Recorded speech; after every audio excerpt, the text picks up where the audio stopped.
फिर मर्द कैसन, इशारा समझे के चाहिए। घड़ी इशारा करत है तब का मर्द तैनात हो जाए से। रविदास डायरेक्ट आप लोगन के ध्यान हमले के चलत मनी बगल में प्रतिमा बा। ओ महान पुरुष जिन्होंने मानवता का पाठ पढ़ाने का काम किए, लेकिन ये पब्लिक ये जनता जब हम बतियाई तब वाह वाह घरे गईला जब रगड़े लगला सुरती भैया ए चचा अब भाई बात बनल ना का बन गई ना, अब थोड़ा सा शांति रहे। नमो बता संत श्रोमण रविदास जी के बारे में कुछ चर्चा हो जा, ओकरे बाद हमारे चचा लोग कपड़े से पीछे से जब से बैठल बानी तब से बेरस बिरहा चाहिए। तो चाचा आप लोगन का इच्छा बात तो पूरा मन जरूर करबे। तो लोग के आखिरी इच्छा है जब आई मास्टर साहब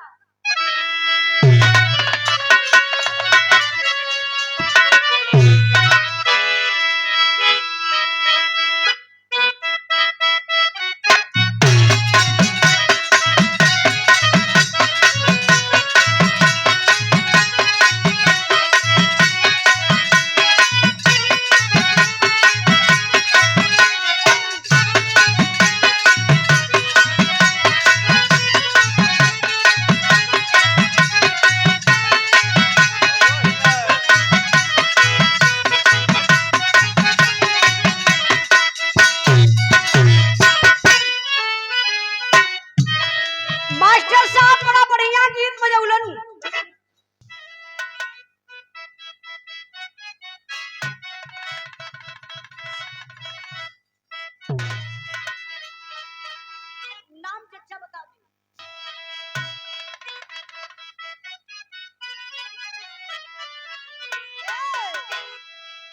दुनिया में संत रविदास दास भगवान के भैया, दुनिया में संत रविदास दास भगवान के भैया, दुनिया में संत रविदास दास भगवान के भैया, दुनिया में संत रविदास दास भगवान के भैया।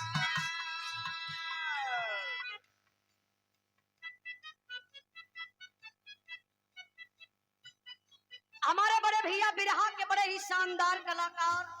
दुनिया में संत रविदास दास भगवान के भैया, दुनिया में संत रविदास दास भगवान के भैया, दुनिया में संत रविदास दास भगवान के भैया, दुनिया में संत रविदास दास भगवान के भैया।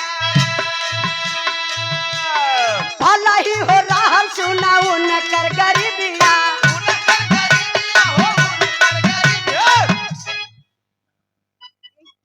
ही हो रहा सुना उनकर गरीबिया, उनकर गरीबिया हो उनकर गरीबिया, उनकर गरीबिया हो उनकर गरीबिया।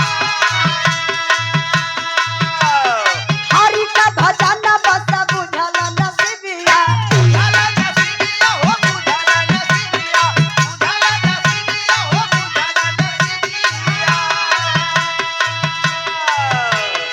तनिको न भइला उदास दास भगवान के भैया,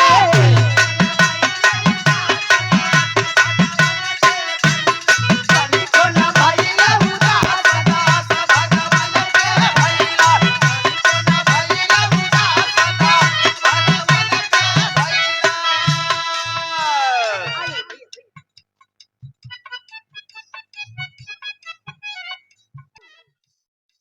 संत शिरोमणि रविदास जी अपने पर विश्वास करते थे, दिल में कोई लालच नहीं थी, कोई घमंड नहीं था, कोई ईर्ष्या नहीं थी, कोई छलन नहीं था। संत थे बाबू, जूता की सिलाई करते थे, उसी से अपना जीविका चलाते थे, अपना पेट पर्दा चलाते थे। एक बार भगवान का स्वयं इच्छा बनल कि चलत बानी रविदास जी का परीक्षा लेवे बदे। अजब भगवान परीक्षा लेवे बदे चलन तब का भल मास्टर साहब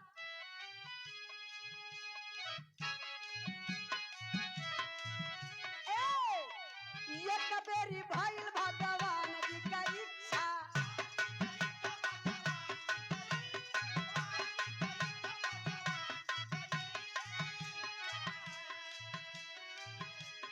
लेवा चली दिहल हो संत के परीक्षा।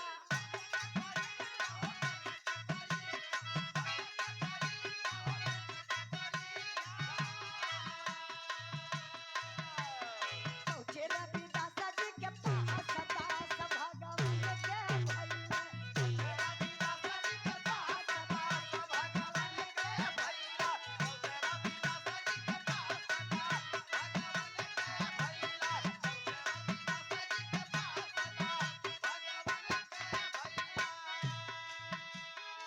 ध्यान नहीं बाबू, भगवान का इच्छा बनल संत जी का परीक्षा लेवे बदे चलन।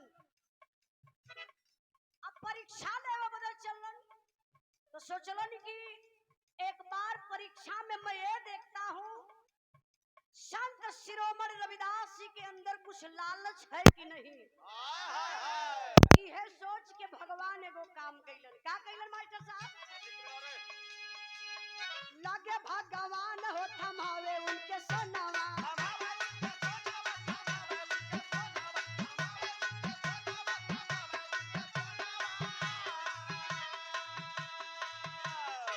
सीधा मड़ैया में बोले कौने छनवा।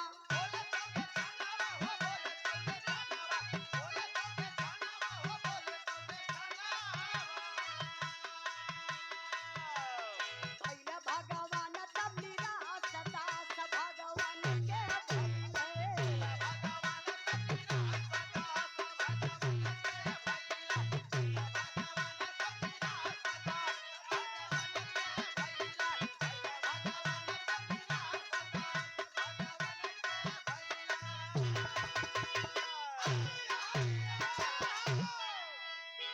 भगवान स्वयं चलल हुए।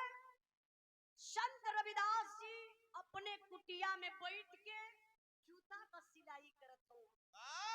अब उनसे ही मतलब ना बा कि के आवत बा के जात बा, काहे से उनके अपने ऊपर विश्वास रहल, अपने ऊपर भरोसा बा कि जूता का सिलाई करो, यही से हमार कमाई होई, तबे हमारे परिवार के पालन पोषण होई।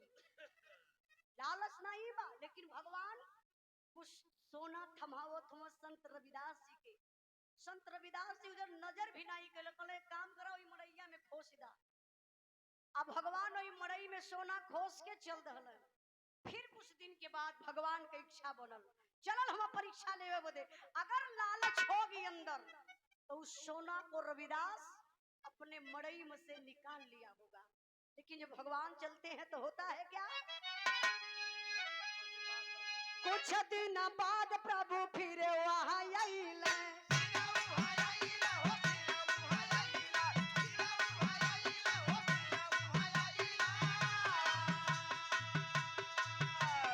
चाहवा के तहा अपने सोना पे ठहरला।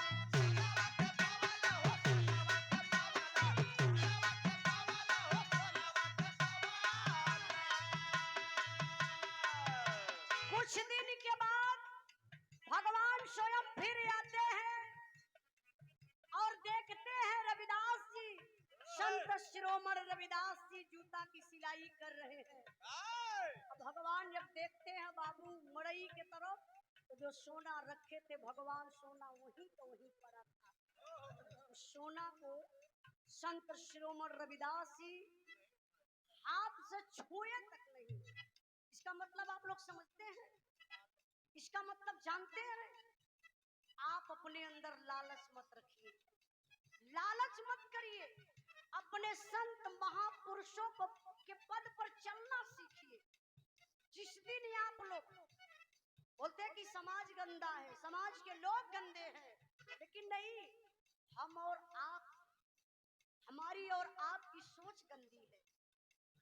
हम लोग संत महापुरुष के कहने पर चलते कहाँ हैं? उनकी राह पर हम लोग चलते नहीं, अपने मन की मनमानी हम लोग करते हैं। इसलिए इस गीत का मतलब यही था कि अपने पर भरोसा करिए, अपने पर विश्वास करिए, अपने पर निर्भर रहिए। कहना है गीत के आखिरी लाइन में, कुछ दिन बाद प्रभु फिर वहां आए,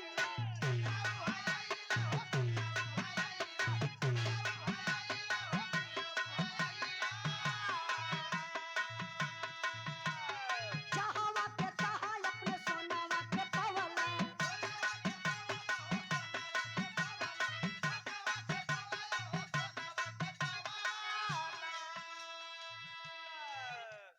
नाम बता दीजिए।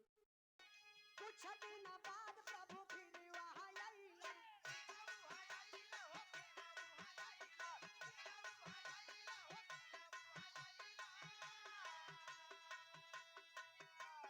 चाहवा के चाहा अपने सोनावा के पवला,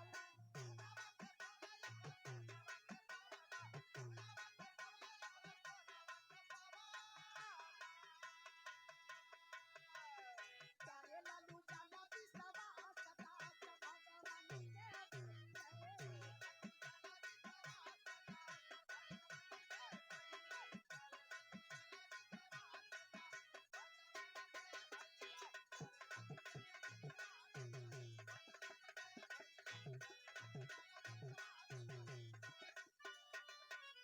अपने मंच के माध्यम से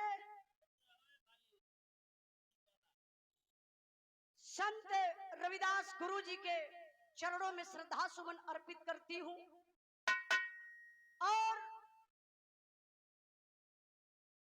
इस मंच के माध्यम से भगवान गौतम बुद्ध जी के चरणों में श्रद्धा सुमन अर्पित करती हूँ। और बताया जाता है कि बहरे को कान, गूंगों को जुबान और भारत को संविधान देने का काम किए भारत के भाग्य विधाता डॉक्टर भीमराव अंबेडकर साहब जी के चरणों में श्रद्धा सुमन अर्पित करना चाहती हूँ। और यहाँ आए हुए सम्मानित जनता, चाचा दादा भैया बाबू लोग, बगल में हमार माई बहन बैठल बनी, आज आप लोगन के देख के हम बहुत, नारी बिरादर जहाँ बैठ जाली वहाँ हल्ला ज्यादा होला, लेकिन आज हमके देखे के ही मिलत बा कि जहाँ हमार नारी बिरादर बैठल हई एकदम शांति मामला बा। आज आप लोग उधम मचौले हुआ, तो सब 75 खर्चा करके बैठल है। अच्छा, ये 75 रुपया का कमाल है, चोरी पकड़ा गई आप लोगन के। अच्छा, एक बात समझ में ना होती चाचा, संविधान में लिखल है कि ना? लिखल है एकदम निचले वाली लिस्टिया में।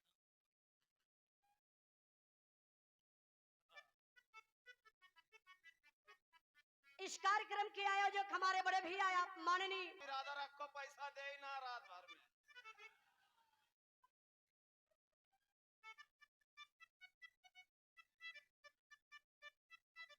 बात फंसा दे। नारी शक्ति जिंदाबाद।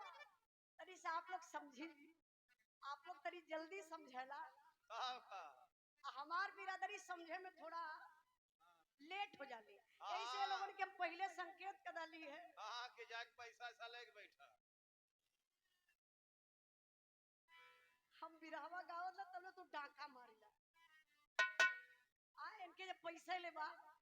देखी, बहुत बहुत धन्यवाद आप लोगन के देत बनी, कितना धैर्य बना के आप लोग बैठल बनी। कलाकार महान नहीं होता है, नहीं कोई कलाकार स्टार होता है, स्टार तो आप लोग हैं। इसलिए नीचे बैठे हैं आप लोग। बोलाई दी तोरे कपड़ा पे लोग बैठ जाए। अरे भाई, स्टार लोग नीचे रहबे कराला, आप लोग हैं। इतना शांति बना के आप लोग बैठल बनी,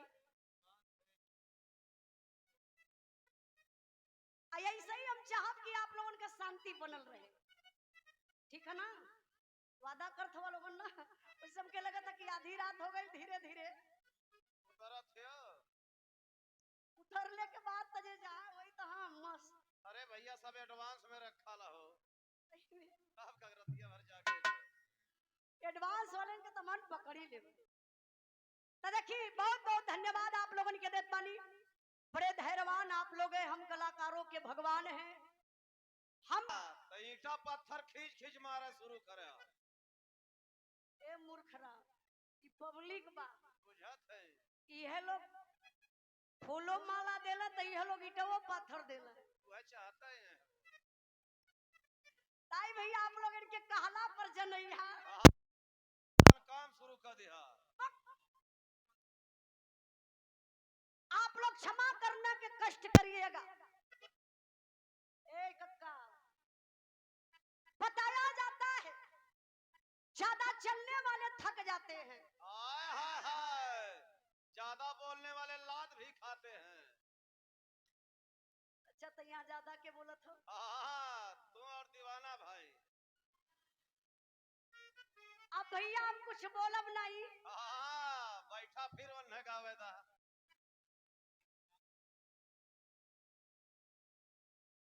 आप लोगन का 2 मिनट का टाइम ले। वो का करे खातिर? तू कहीं परेशान हुआ? अरे तो 2 मिनट में का होखे वाला है? आखिर हम इनसे बतियाई तब ना, हम आप लोगन को 2 मिनट का टाइम लेत बानी, और दिक्कत इनके होत बा। आप लोगन के मुहा लेके चलत बानी, जहाँ मशीन में गड़बड़ी भइल है। कौने मशीन में? अरे सब बुझत है। आप लोग समझत हुआ? मोछ वाला चच्चा का देखा, चच्चा अभी आप पागल खड़ी है ना, बोलत हो तो हम ना समझत, तो हाँ राजा हम समझत। देखी हम आप लोगन के वहां लेके चलत बानी जौने अवसर पर हम सब भाई यहाँ उपस्थित बानी, समय के देखते हुए धीरे धीरे हमके लगता कि घड़ी में 2 बजे अच्छा तो ए लिए टाइम के देख के मास्टर साहब का जरा कि तब तो ऐसा